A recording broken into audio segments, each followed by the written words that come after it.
Hello guys again. As you can see,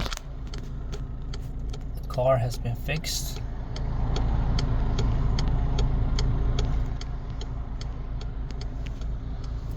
It's still dirty as ever, but at least it's fixed.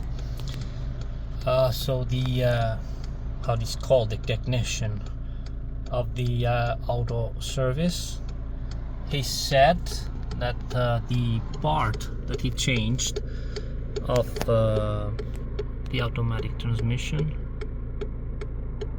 it had only 150,000 kilometers running, so it should be fine for a few years as long as I keep treating this well.